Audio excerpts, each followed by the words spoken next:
ബീഹാർ നിയമസഭാ തെരഞ്ഞെടുപ്പിൽ എൻഡിഎ സ്വന്തമാക്കിയ തകർപ്പൻ വിജയം വികസനം, ക്ഷേമം, സാമൂഹിക നീതി എന്നിവയിലുള്ള ജനങ്ങളുടെ വിശ്വാസമാണ് തെളിയിക്കുന്നതെന്ന് പ്രധാനമന്ത്രി നരേന്ദ്രമോദി.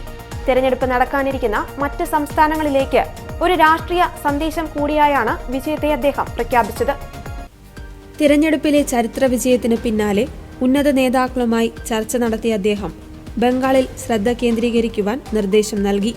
ബീഹാറിലെ വിധി ചരിത്രപരവും അഭൂതപൂർവവുമാണെന്ന് വിശേഷിപ്പിച്ച മോദി എൻഡിഎയുടെ ഭരണമാതൃകയ്ക്ക് ജനം അംഗീകാരം നൽകിയെന്നും സംസ്ഥാനത്തെ പുതിയ ഉയരങ്ങളിലേക്ക് എത്തിക്കുവാൻ സഖ്യത്തിന് വീണ്ടും അധികാരം നൽകിയെന്നും പറഞ്ഞു. 243 സീറ്റുകളിൽ 202 സീറ്റുകളിൽ എൻഡിഎ മുന്നിട്ട് നിൽക്കുകയും പ്രതിപക്ഷ മഹാസഖ്യം വെറും 33 സീറ്റുകളിൽ ഒതുങ്ങുകയും ചെയ്തതിന് പിന്നാലെയായിരുന്നു പ്രധാനമന്ത്രിയുടെ പ്രതികരണം.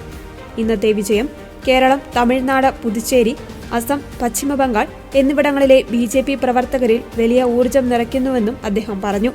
തൃണമൂൽ കോൺഗ്രസിനെ ലക്ഷ്യമിട്ട് ഗംഗാനദി ബീഹാറിൽ നിന്ന് ബംഗാളിലേക്ക് ഒഴുകുന്നതുപോലെ ബീഹാർ ബംഗാളിൽ ബിജെപിയുടെ വിജയത്തിന് വഴി തുറന്നിരിക്കുന്നുവെന്ന് മോദി പറഞ്ഞു. പശ്ചിമ ബംഗാളിൽ നിന്ന് ജംഗിൾ രാജ് പിഴുതെറിയുമെന്നും അദ്ദേഹം പറഞ്ഞു. മുഖ്യമന്ത്രി നിതീഷ് കുമാർ, സഖ്യകക്ഷികളായ ചിരാഗ് പാസ്വാൻ, ജിതൻ റാം മാഞ്ചി, ഉപേന്ദ്ര കുശ്വാഹ എന്നിവരെയും മോദി അഭിനന്ദിച്ചു. ഇത് എൻഡിഎയുടെ ഐക്യം വിളിച്ചോതുന്ന കാഴ്ചയാണ്. അടുത്തഘട്ട ഭരണത്തിൽ അടിസ്ഥാന സൗകര്യങ്ങൾ, സാംസ്കാരിക സ്വത്വം, യുവജനങ്ങൾക്കും സ്ത്രീകൾക്കും വിപുലമായ അവസരങ്ങൾ എന്നിവയിൽ ശ്രദ്ധ കേന്ദ്രീകരിക്കുമെന്നും പ്രധാനമന്ത്രി ഉറപ്പു നൽകി. അതേസമയം കോൺഗ്രസ് പാർലമെന്റ് സമ്മേളനത്തിനു മുമ്പ് പ്രതിപക്ഷ പാർട്ടികളുടെ യോഗം വിളിക്കുവാൻ ശ്രമിക്കുന്നുണ്ടെന്നും റിപ്പോർട്ടുകളുണ്ട്.